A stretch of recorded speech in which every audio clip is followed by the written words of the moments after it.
so much motherfucking design on right now.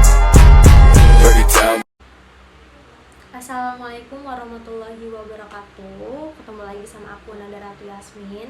Seperti biasa aku akan cerita-cerita sama teman-teman semua dan mengkaji ulang materi yang disampaikan oleh Bapak Adi, yaitu mata kuliah teknik produksi film, teman-teman. Nah, tadi itu pembahasannya mengenai produksi film yang dipresentasikan oleh kelompok 6, teman-teman, gitu. Nah, film itu kan semakin kesini itu kan semakin berkembang ya, teman-teman. Mulai dari yang bergenre komedi, horor, lalu action, terus romantik gitu kan.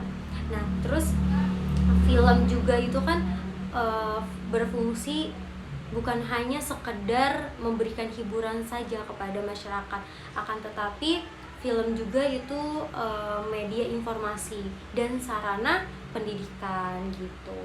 Nah, pendidikan itu kan didapatkan bukan hanya dari secara formal saja gitu ya, teman-teman, bukan hanya dari bangku sekolah saja, akan tetapi pendidikan juga itu bisa didapatkan melalui media. Nah, salah satunya itu media film, teman-teman.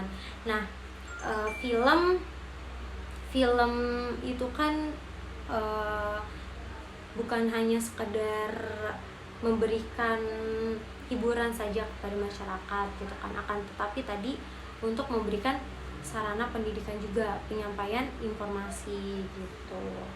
Nah, informasi yang tersaji dalam sebuah film itu kan untuk memberikan pengetahuan baru bagi masyarakat ya, teman-teman. Banyak aspek yang disajikan gitu, mulai dari alur ceritanya, lalu adegannya, terus dialog pada filmnya gitu kan, terus tokoh-tokohnya gitu kan. Nah, terus musik, ilustrasi, setting, segala macem gitu kan, teman-teman. Nah, film juga itu sarana muatan nilai pendidikan, tetapi juga ada film-film yang kurang mendidik bagi generasi gitu, generasi muda. Nah, film-film yang kurang mendidik itu diantaranya yaitu ada film-film yang bergenre horor dan bergenre seks gitu, teman-teman. Jadi harus pintar-pintar untuk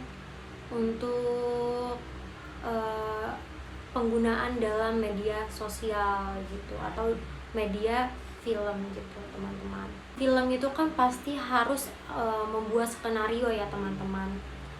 Ya, harus membuat skenario gitu. Nah, pengertian dari skenario sendiri itu adalah sebuah cerita yang diceritakan dengan gambar dalam dialog dan dideskripsikan gitu, dan ditempatkan dalam konteks struktur dramatis. Nah, skenario itu kata benda ini tentang seseorang gitu, atau orang-orang di suatu tempat atau tempat melakukan pekerjaan atau hal mereka gitu. Skenario semua menampilkan premis dasar ini.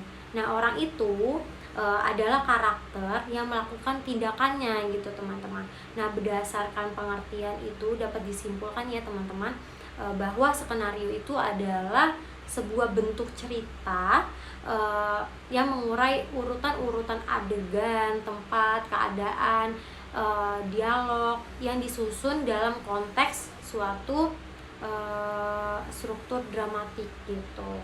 Nah, skenario sendiri itu kan ada teknik penulisannya, teman-teman. Nah, ada teknik inti, sinopsis, karakter, plot, dan outline gitu. Nah, kalau misalkan tahap inti itu tahap awal, teman-teman.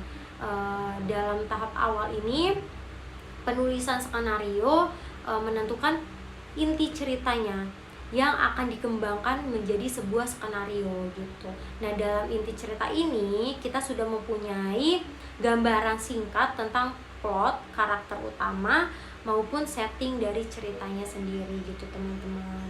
Nah, inti cerita ini itu biasanya berasal dari ide atau inspirasi yang kita temukan gitu, baik dalam imajinasi atau fenomena keseharian kita gitu. Nah, banyak juga penulisan skenario itu yang mengadopsi novel, cerpen gitu kan, atau puisi yang dikembangkan menjadi skenario. Nah, terus selain teknik intinya, ada juga sinopsis. Nah, sinopsis itu ringkasan cerita yang akan dikembangkan menjadi skenario. Nah, pada umumnya sinopsis itu ditulis semenarik mungkin dengan maksud menggoda pembacanya untuk membaca skenario dari sinopsisnya itu sendiri, teman-teman. Nah, panjang sinopsis itu biasanya dari setengah sampai 2 halaman gitu, teman-teman. Nah, terus selain inti dan sinopsis, ada juga karakternya. Nah, karakter atau tokoh itu merupakan salah satu unsur terpenting dalam skenario, teman-teman. Nah, semua halnya itu dalam cerpen maupun novel. Akan tetapi ada dalam skenario, karakter harus lebih dikembangkan secara rinci gitu. Nah, hal ini juga berhubungan dengan keterhubungan dari aktor atau aktris yang memerankan karakter tersebut gitu, teman-teman. Perincian karakter itu sendiri dalam skenario biasanya meliputi nama peran, jenis kelaminnya, lalu usia, ciri-ciri fisiknya gitu, lalu sifat, perilakunya, pendidikannya, kebiasaannya, terus hubungan dengan karakter yang lainnya gitu, dan banyak lagi gitu. Nah, terus selain inti, sinopsis, karakter, ada juga plotnya atau penyusunan. Plot ini itu merupakan aluran cerita sangat diperlukan dalam penulisan skenario, sebagaimana dalam penulisan novel itu atau maupun cerpen, struktur plot lazimnya dari 3 babak, yaitu yang pertama setup atau awal konflik, lalu ada komplikasi masalah, dan penyelesaian masalahnya gitu, teman-teman. Nah, yang terakhir itu ada outline. Nah, outline itu susunan urutannya, teman-teman. Susunan urutan adegan per adegan gitu secara rinci. Nah, jadi biasanya itu dikatakan bahwa outline adalah penjabaran dari plot gitu, teman-teman. Lalu teman-teman, di dalam produksi film juga itu ada breakdown scriptnya. Nah, breakdown script itu ialah uraian naskah skenario. Nah, menjadi bagian-bagian yang tidak terjadi masalah saat proses pengambilan gambar sedang berlangsung gitu, teman-teman. Nah, di dalam breakdown script itu ada lembaran breakdown set yang berisi seluruh adegan dalam filmnya gitu, teman-teman. Nah, breakdown script untuk produksi film itu dibuat atas dasar data yang sudah dibuat sebelumnya, teman-teman.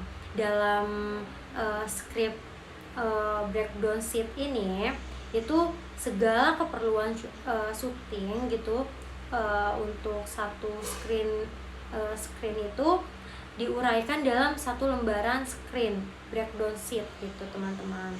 Nah, lalu ada breakdown budgetnya. Nah, breakdown budget ini adalah rincian keseluruhan dana yang digunakan untuk proses produksinya gitu. Nah, terus ada manajemen produksinya juga, ada pra-produksi dan produksinya, dan pasca produksinya juga, teman-teman. Nah, kalau misalkan produksi itu proses persiapan segala hal yang harus dilakukan sebelum proses produksi sebuah film yang dilaksanakan.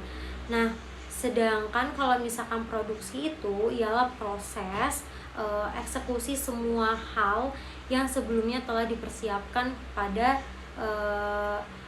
pra produksi itu.